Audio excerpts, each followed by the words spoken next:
Hello there again, beautiful humans. So this is really exciting. This is my first video that I've been able to edit that was entirely on the new computer. I know, I'm excited too. Hold your applause until the end. I would love to be able to thank you guys for all of your support while my computer was dark. If you don't know what I'm talking about, feel free to go check out my community section after this video. I talk about my laptop deciding to die, basically. But today we are going to be making shoes. This is something that I had been working on towards my elevation to the Order of the Laurel, because I figured out that the shoes I'd ordered were not going to make it in time due to global supply chain things, and I had bought the kit to do these and intended to make this project back in 2020, and no time like the present to get some pretty new shoes.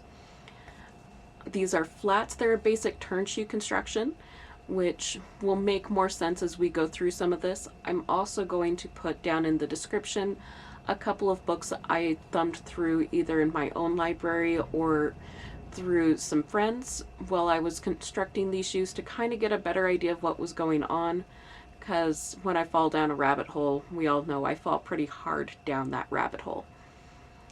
But I hope that this is an exciting video for you, and if shoes is not your forte, let me know down in the description. This is not going to become a cordwainer channel, but I did need some shoes, and I think these fit the bill pretty well.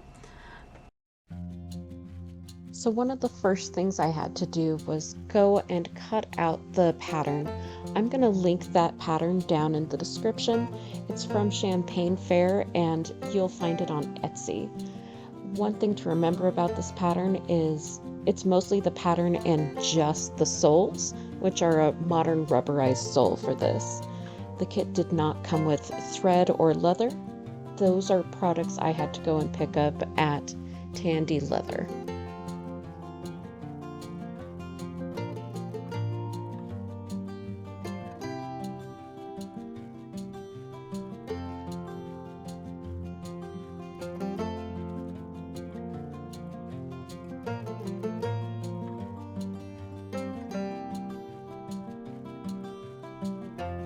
Once I was done cutting out my pattern, I decided I was just going to use a micron marker and use that fine tip to trace my pattern from the paper pattern onto my leather.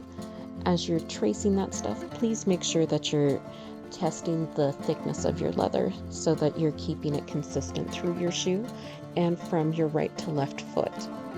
This pattern is intended for your shoes to be basically symmetrical. Most turn shoes are going to be a similar construction.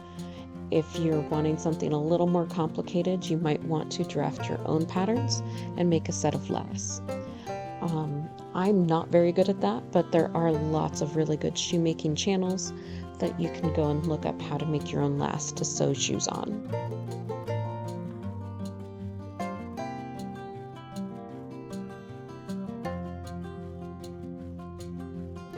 Luckily, because my leather was so thin, I was able to just use a pair of craft scissors. I try and keep mine relatively sharp, but I'm not going to use my good gingers for my fabric on this leather, just in case it dulls them a little quicker than I want them to. One really cool thing about this particular pattern is that it's a one piece. So what I mean by that is the vamp, the upper part of the shoe, is not cut in multiple pieces, which made it a lot easier for me to cut out and made for fewer seams for me to sew together.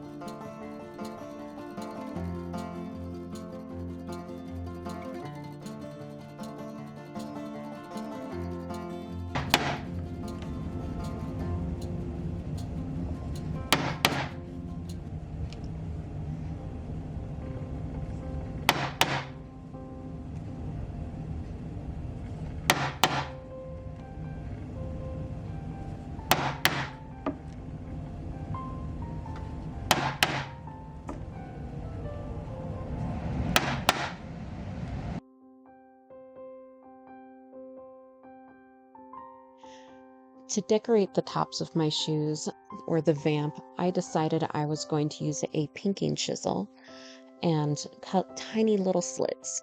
This is something that you find in a lot of historical examples. My pinking chisel wasn't especially sharp. I did use one designed for leather, and so I had to go back and open up a couple of the spots with an X-Acto knife.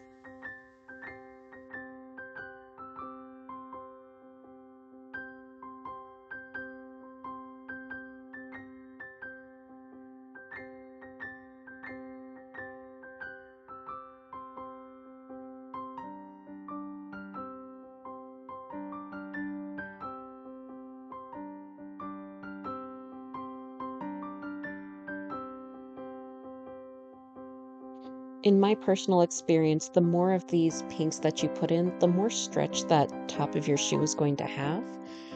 So if the vamp is a little bit tight, it can be something that helps to give you a little more room in that top.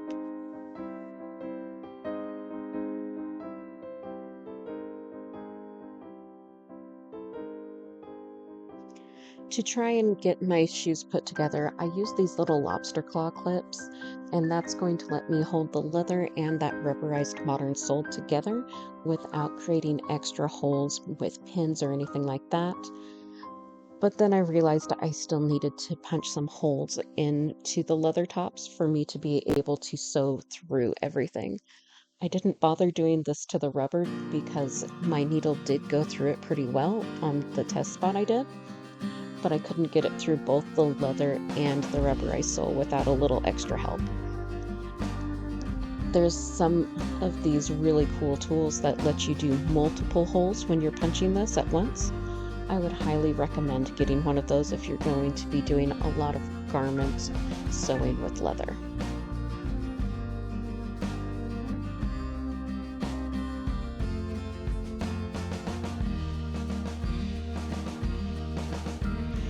After a while, it also just became easier for me to draw in my narrow seam allowance so that I had a straight, steady line for me to be able to punch onto.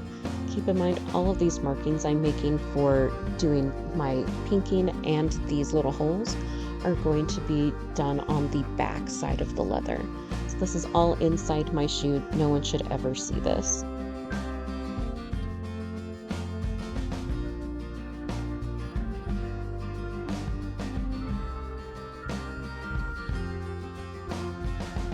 As a reminder, when you are using chisels, all of that sort of thing for leather work, the steel is not meant to be struck with a metal hammer if you're using modern tools.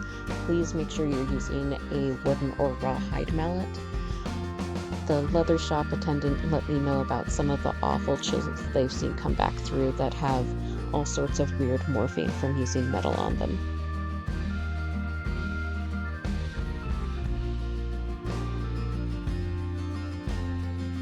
To sew my shoe together, I used a waxed cotton thread that I picked up at my local leather shop, and I decided I was going to try and do a saddle stitch or a cordwainer stitch, where you're working two needles and you're kind of doing the same action a modern lock stitch does for a sewing machine.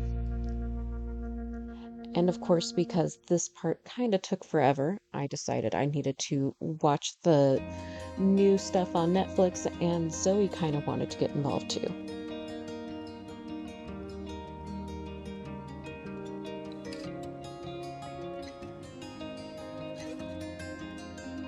If you have a favorite show or podcast that you listen to when you're working on projects, let me know down in the comments section.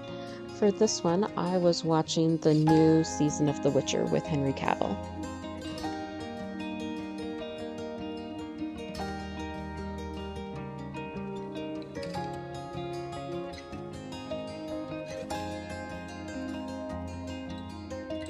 And as you might have noticed from this little interaction, Zoe was not about watching this entire thing. She does not like scary action movies. The noises are loud and kind of scare her, I think.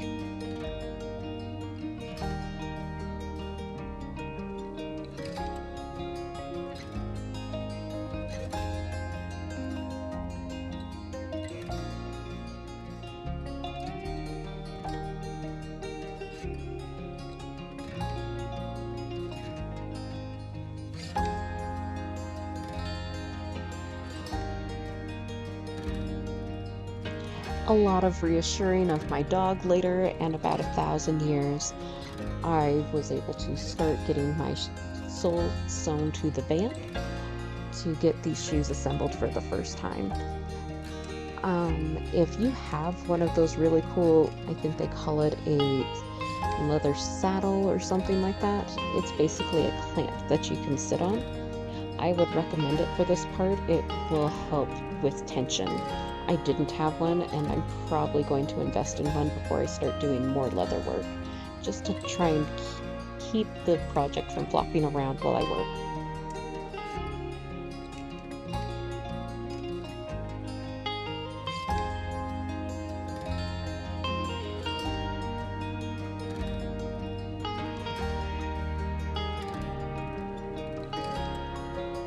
After getting the sole sewn together, the instructions tell you to sew the back up. What this allows you to do is adjust the vamp to fit around the sole of your shoe a little bit better and cut out some of the extra. They do leave extra in the pattern so that you can adjust it to the size shoe that you need.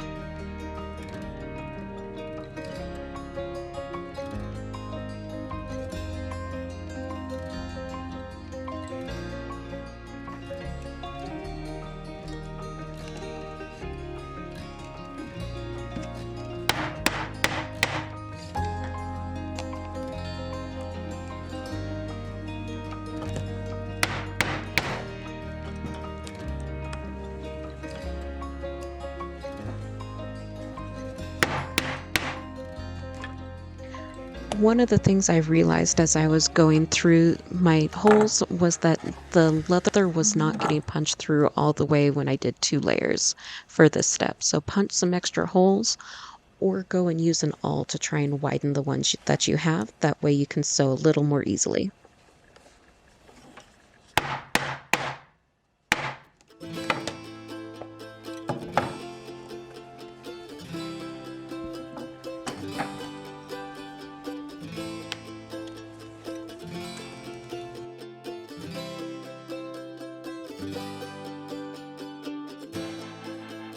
And once your holes are done, make sure that you sew up the side, and you're going to have some interesting stitching where you're trying to get the back of the sole to connect it in around that back seam that you're about to sew. So I just kind of fussed with it until I made it work. I'm not sure if there's really a good way to do it. Just make sure that you wrap the ends back and forth so that you can tuck them in.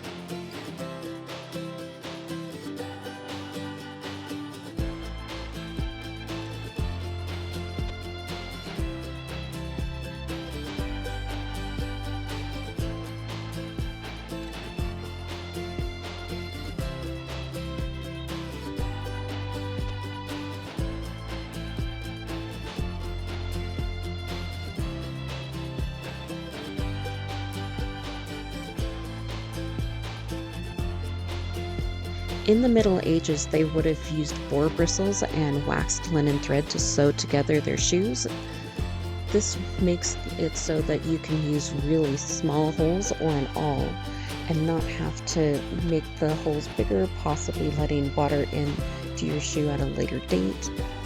I did not have access to these quills when I was working on the shoes, so I just used the modern steel needles that I found at the local leather shop. But I would love to hear if you've used quills and waxed linen thread to make your own shoes at some point. Let me know down in the comments section. I would love to hear about your experience with them.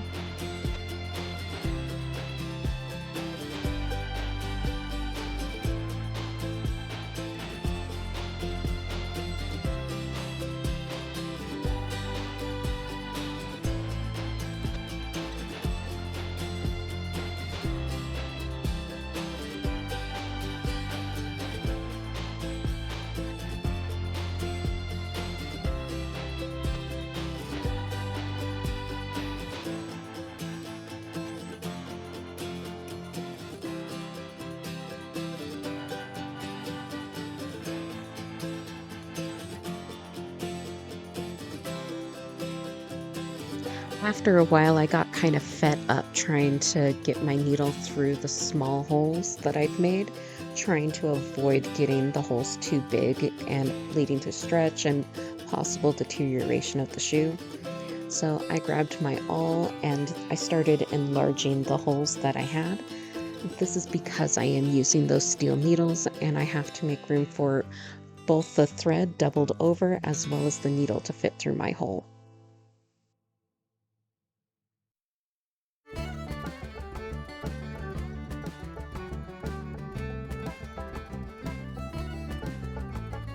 The sewing process picked up way faster once I got those holes punched, and I was able to get these shoes finished up in an evening after I did that portion. The project as a whole took about a weekend, I would say 1 evening/day per shoe. I didn't keep exact track of the hours that I used.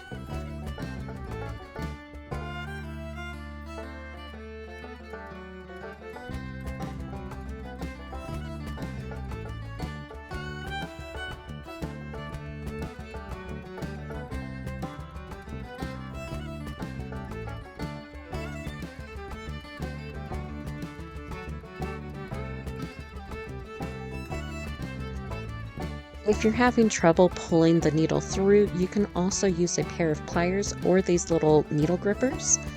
If I can find them on the internet, I will try and link them below as well for you. They're basically a little silicone pad and it makes it way easier to grip onto your needle and pull it through, whether it's leather or fabric.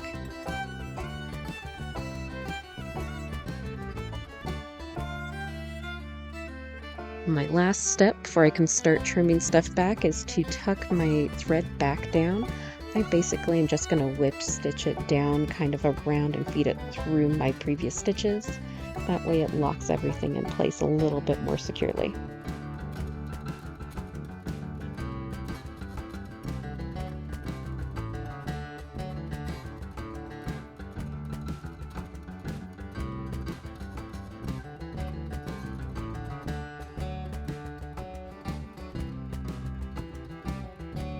I did not tie a bunch of knots at this particular portion because I did not want that little knot rubbing up against the small portion of my ankle at the back of my foot.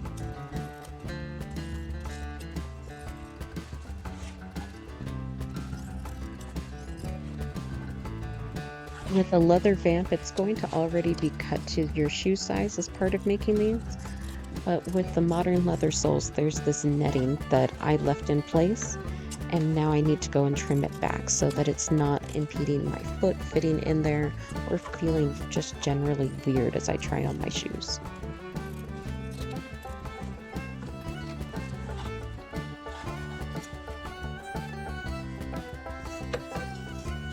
Also, don't forget to trim back the excess of the vamp that you didn't end up using. That way you don't have that rubbing up against the back of your foot.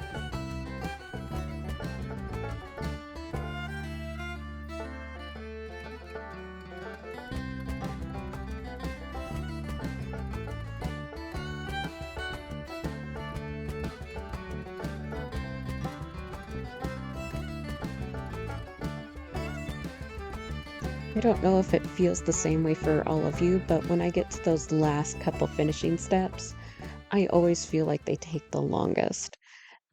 The extra finishing is always worth it. It makes the end product a lot nicer and a lot easier to use, but I just want my project done. If you've experienced something similar, let me know.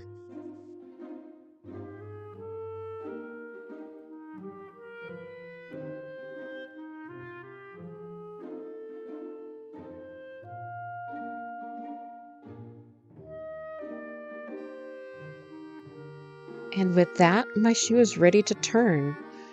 The reason it's called the turn shoe is you make it inside out and then you turn it right side out. If it was a fully leather shoe, I would be soaking it, and then that makes the leather supple enough to be able to flip easily. Because I have this modern rubber sole and my top is so stretchy, I was able to flip it without doing that step. And voila, finished shoe.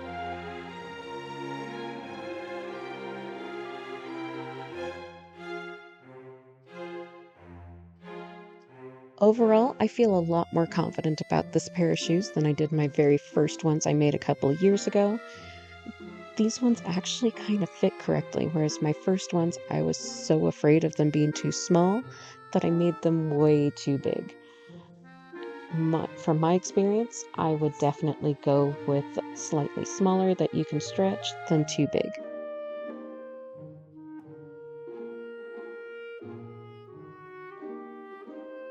So what do you think? How'd my shoes turn out? I am in love with them. They are super comfy. I think I might go and put a modern sole in them. I know that the slouching bit around the back of the heel would probably be solved by putting in this little crescent shape that you stitch in but don't stitch all the way through the leather. I saw some examples of that. I was really just trying to stick with the shoes as they were presented in the kit. So that is where we are at with these. So when I actually get to wear my shoes at a real life event, I will definitely take a picture of them and post to Instagram, let you guys know. I'll try to remember to copy it over to that community tab that I now have. It's going to be interesting trying to remember to post there too. So these shoes honestly weren't worn at my elevation, despite that being my intended backup plan, just because it was really stinking cold and it was muddy, it had snowed. I ended up just wearing a bunch of boots that I had that more or less hid under my dress. Helped keep my feet warm, at least as warm as they were going to be, because it was January in Denver. All right. With that, if you've got questions on how to do basic turn shoes, feel free to hit me up in the comments below. While I have dreams of one day making some of the elevated platform shoes, I know basically nothing about how heels go together for my time period or any other time period. For stuff like that, I would recommend go check out Nicole Rudolph or any other actual shoemaking channel. As always, thank you so much for watching. If this video has been helpful, entertaining, or if you just find me trying to stumble around and figure out leather work hysterical, go ahead and hit that like button at the bottom. Subscribe for more content like this related to historical costuming or sewing, historical hair, that sort of thing. That's kind of my jam. And in the meantime, have a beautiful day. I'll see you in the next video. Bye.